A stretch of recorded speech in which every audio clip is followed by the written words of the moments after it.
just shared with the president, we have a tradition for millennia that when we, the Jewish people, encounter a leader of such magnitude, we make a special blessing to the creator of the world. Please answer, Amen. Baruch atah Adonai Eloheinu melech ha'olam shenasan mikvoidai lebasar v'dam. Blessed are you, our Lord, King of the universe, that you have shared part of your glory and love and compassion with a human being who maintains the honor of every innocent person and every Jew forever. Thank you. Amen.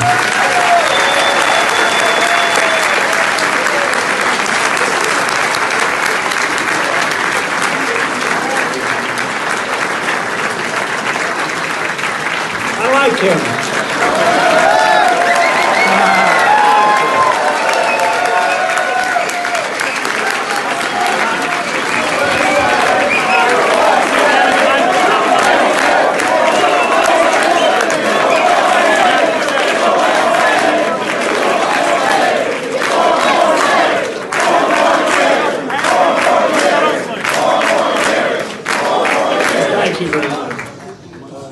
Great to be with you. We work hard in Israel, I have to tell you. I think I have an approval rating of about 98%.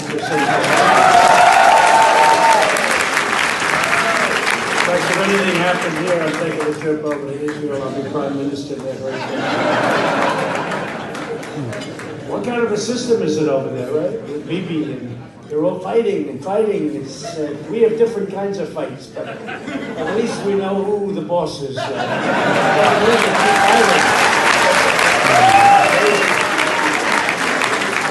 try to do things and keep having elections and nobody's elected. Keep your eye open. But I want to thank you. I want to thank Ellie Shiner for doing such an incredible job.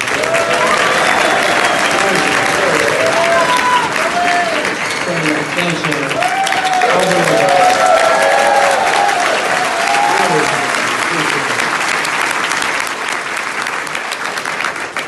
and Ruby, I want to thank you for you're a great guy.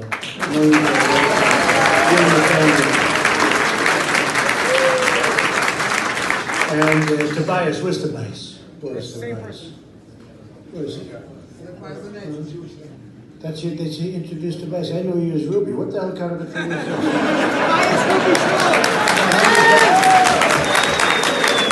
Great notes. They give me Ruby and they give me a Tobias. And I say, what the hell is Tobias? All right, Ruby, I don't have to introduce you twice. I think once is enough. I want to thank Linda McMahon, too. She's been incredible. Thank you, Linda. Tremendous woman, great success, tremendous success. And just a great person. Look, we'll talk about Israel for a little while because there's a group, I think if I didn't talk about Israel, they'd say, what a rotten speech that was. But you know, you folks, there are a lot of things happening over there that aren't very good. And I gave you, in Jerusalem, the embassy, that was a big deal.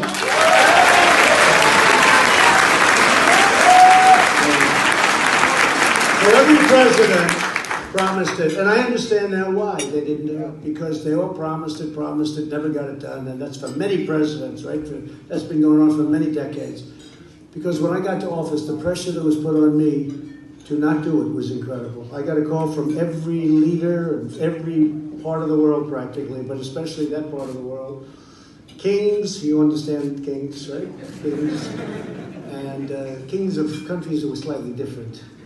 And they were saying, you know, you can't do that, you can't do that. Everybody said you can't do it. And then it was known that I was going to do it in 2 weeks, and I started getting tremendous amounts of calls.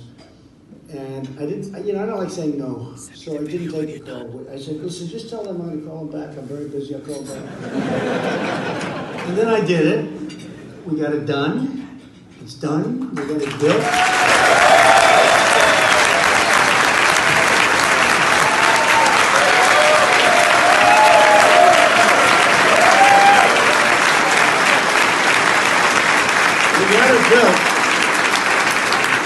And then I announced it, and then following day, I went into the office, I made about 25 calls.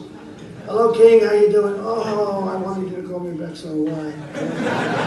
They said, we didn't want you to do that with Jerusalem. I said, don't worry about it, it's done already, nothing I can do, I'm sorry. He said, oh, I can't believe it. It's much easier, you know, just say, I'm sorry, I wish I could have gotten back to you sooner. About 30 of those calls, everyone was the same. It was too late, but it's not too late. I'll tell you what, we have to protect and we have to watch. You know, that was an interesting case because a lot of you are business people, and they came into my office to sign like a $1.3 billion deal after I approved it. And I said, you know, that's sort of a lot of money, right? What was that for?